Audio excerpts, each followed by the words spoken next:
Hello, everyone. Thank you for joining us for another edition of Texas Insider TV, brought to you by the Texas Alliance of Energy Producers. I'm Jim Cardle. Well, no sooner is the March primary season behind us than state legislators are already looking to the 2019 legislative session and what may or may not affect the state budget. With the oil and gas industry being a crucial factor, we're pleased to be able to visit today with Karr Ingham, the Chief Petroleum Economist with the Texas Alliance of Energy Producers, who's got some thoughts on what's affecting the oil and gas industry. Whether it's from the national level or the state level, we're pleased to be able to get an outlook for the petroleum industry with Karr Ingham from the Texas Alliance of Energy Producers. Well, Karr Ingham, petroleum economist with the Texas Alliance of Energy Producers, we appreciate you coming in and sharing your insights with us today. Thank you for having me. I know I mentioned in the introduction you're in town for the State of the Industry Report presentation. By the time this gets posted, you will have made that presentation to Austin insiders, but we want to share it with our listeners as well. And if I can, Karr, let's start from maybe the 30,000-foot view and the national perspective, because we hear frequently that the Trump administration has cut regulations. Until last week, he's implemented some tariffs and those types of things. But this idea that has had repercussions in Texas, where our economy is recovering and the oil patch is recovering. What have you seen, or share with us some examples economically that the Trump administration, and maybe Secretary Perry gets some credit for that as a former governor?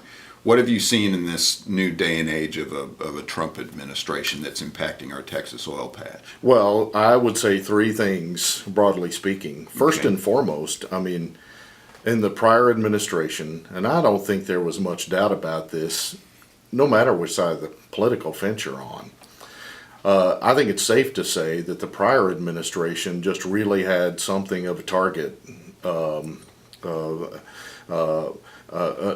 of an overt hostility toward the oil and gas business. Mm-hmm. That's certainly how oil and gas producers felt.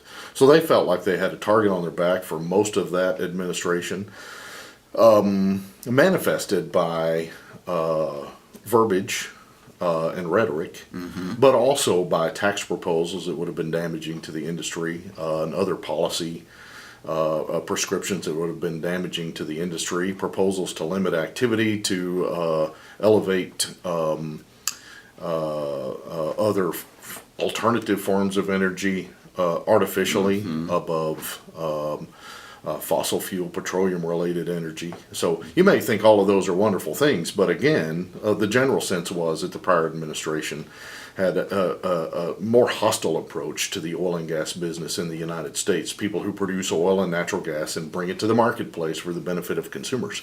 Okay. So that's changed notably under the Trump administration. He seems to celebrate the successes of the oil and gas business, and certainly not for the business itself necessarily, but for the benefit that it brings to the country.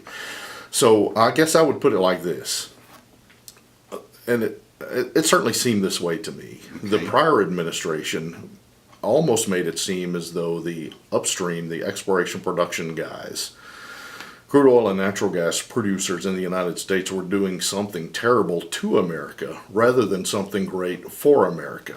Well, I certainly maintain that they're doing something great for America. I think that's even in dispute at this point. But not everybody harbors that view, and it certainly seemed to me as though Obama didn't really harbor that view. So that's changed in Trump presidency. So that's number one. Number two, regulatory rollback. So nobody believes that the oil and gas business in Texas or in the United States ought to exist utterly without regulation.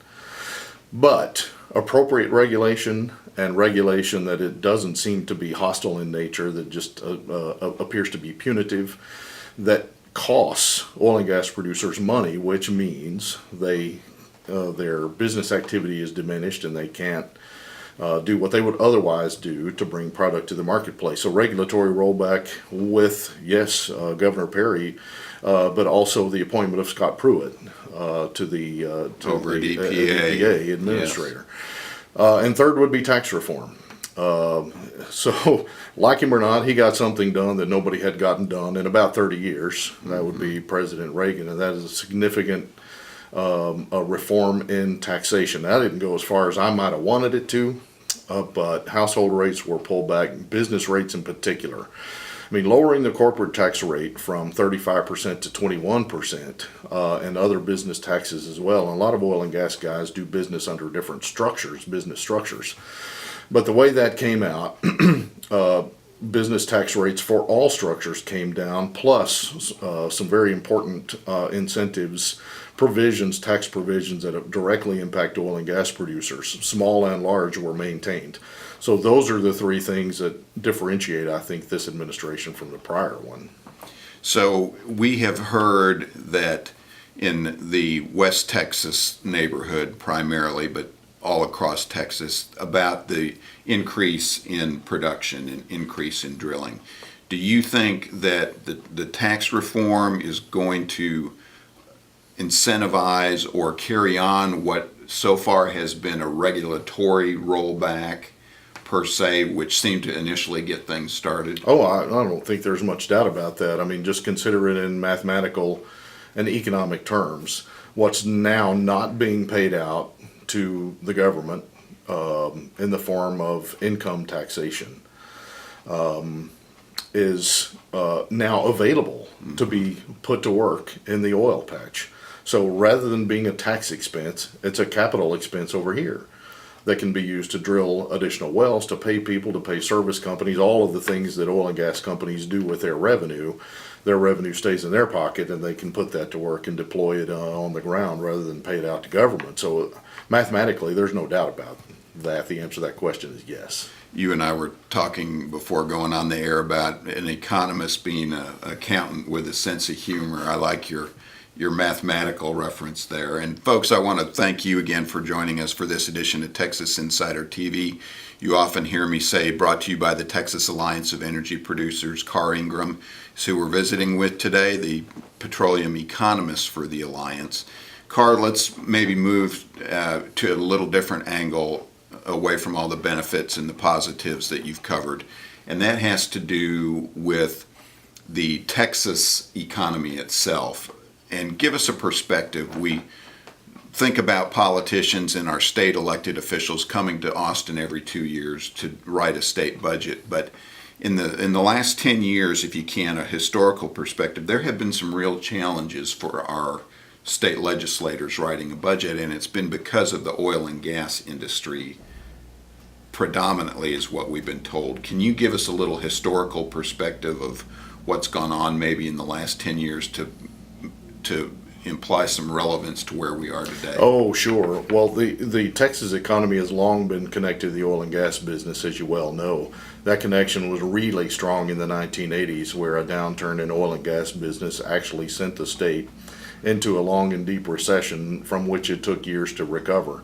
The Texas economy today is not that economy, but it's still an economy that is very connected to oil and gas. And it's an economy that's very connected to the cyclical ups and downs in the oil and gas business. And when I say oil and gas, I'm primarily talking about that upstream end of the business. So exploration for and production of crude oil and natural gas. So in addition to that, of course, we've got a strong refining, processing, all of it. I'm just talking about that one end of the business. Well, that's the biggest oil and gas sector in Texas. It's much bigger and much more impactful than the downstream industry, the so-called midstream industry. So when crude oil prices go up and down in severe fashion, it affects the Texas economy. The extent to which this occurs was a bit of an open question, because in 2008, 2009, for example, crude oil and natural gas prices both collapsed, but that was in the midst of, and frankly as a result of, global recession and U.S. recession and Texas state recession.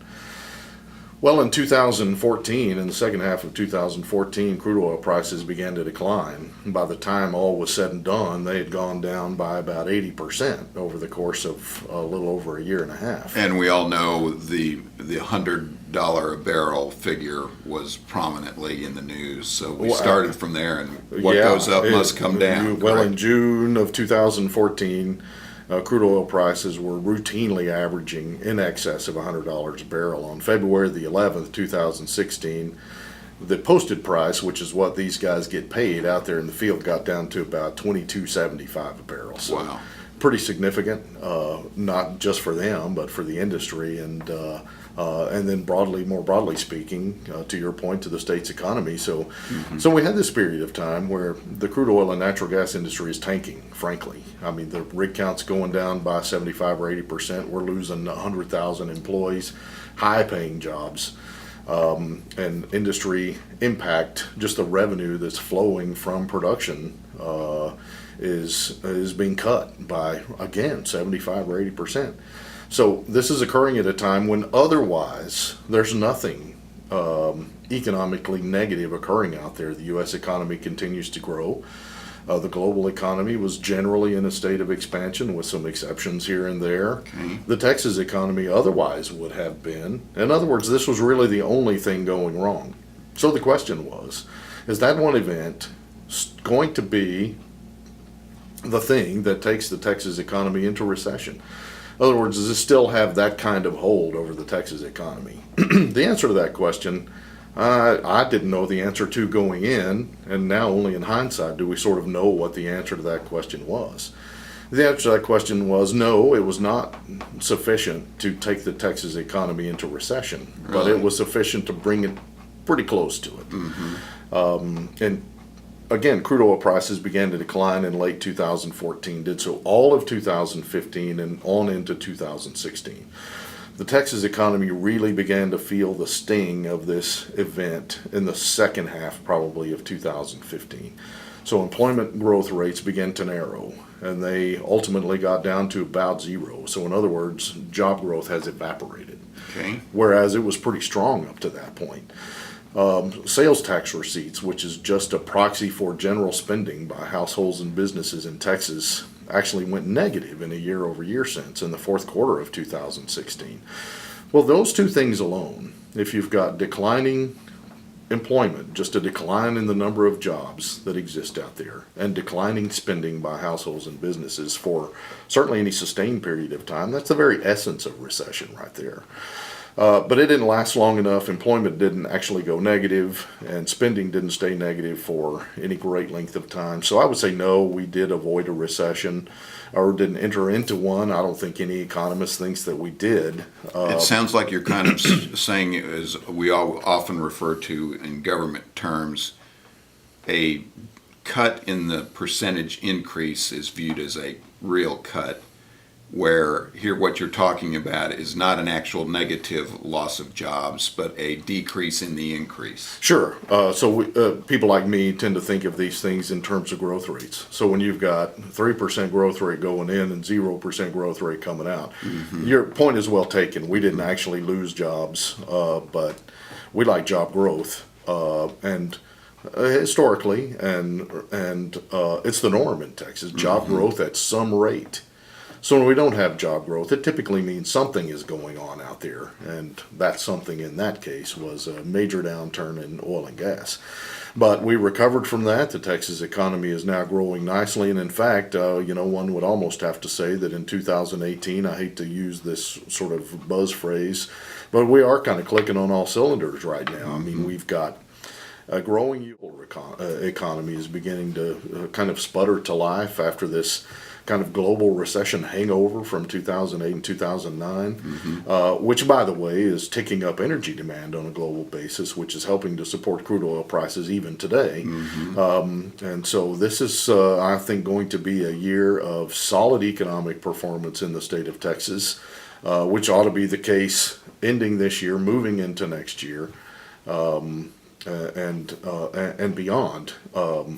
And certainly, I think for the foreseeable future, but none of us are great at foreseeing the future all that far into the future. Yeah. Let me ask you in that regard one final question, not necessarily to put you on the spot, but maybe in a broader general sense, because we hear that what's been going on in the oil and gas industry with the fracking developments, the horizontal drilling, the finding of new oil fields is one thing, but tell us your thoughts on the question of whether are we in the middle of something revolutionary, transformational? Is it everything that we hear maybe in the general press these days from your inside the industry perspective? I don't think we have a grip yet on just how transformational this series of events will actually turn out to be, Okay. but already has been. Just think about it in these terms. Crude oil production in the United States and in Texas peaked in the early 1970s, and until Okay. about 2009-ish, somewhere around in there, it did nothing except decline. It didn't matter what prices did.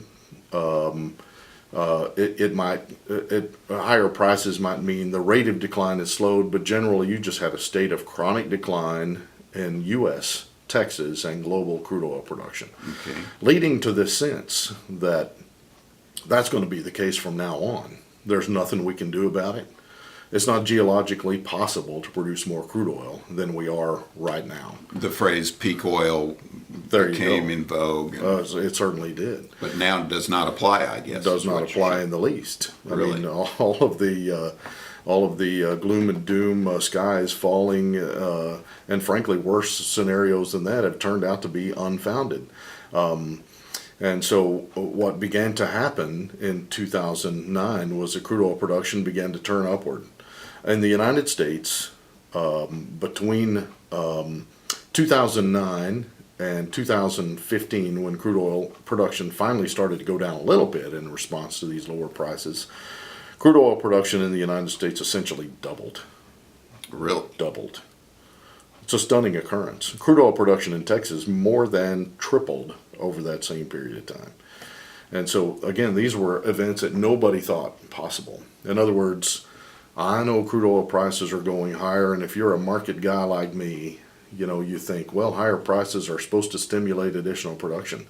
Except that, again, guess what? We can't do it. It's just not there. Yeah. And if it is there, we can't economically bring it to the surface. So it may be there, but we can't get to it. We don't have the use of it. All that turned out to be dead wrong. Thank goodness that turned out to be dead wrong. So in two series of events, one from about 2002 to 2008, where we cracked open all this natural gas production capacity, then recession interrupted period there in the 2008-2009 time frame. Mm-hmm. Then off we go again with crude oil, where we do the same thing there. So I think ultimately we may have some sort of grip on what's occurred here, but among other things, what we have done is set ourselves up literally for decades to come a long-term, abundant, affordable supply of energy for as far into the future as we can see. This is what we always profess to want, is it not? It's exactly what we always profess to want.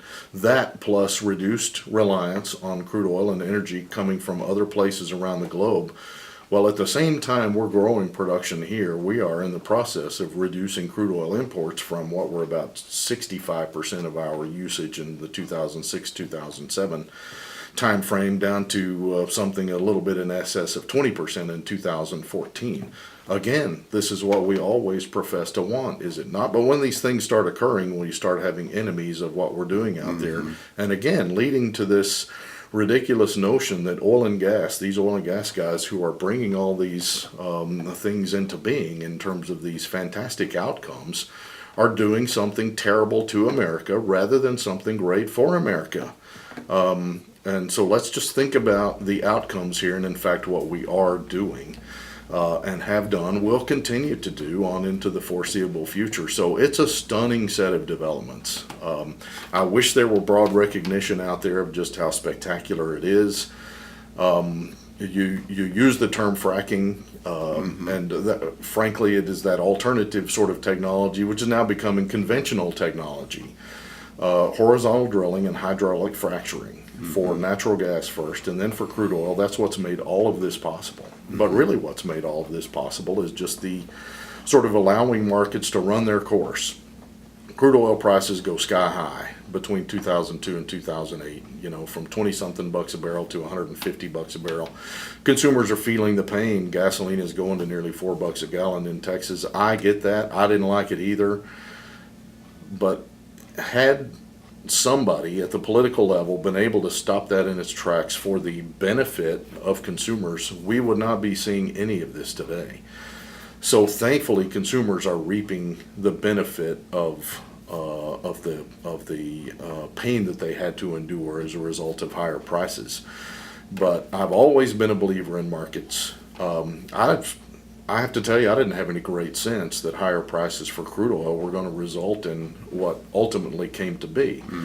I thought that would lead us to some other form of energy that would become economic as these events played out.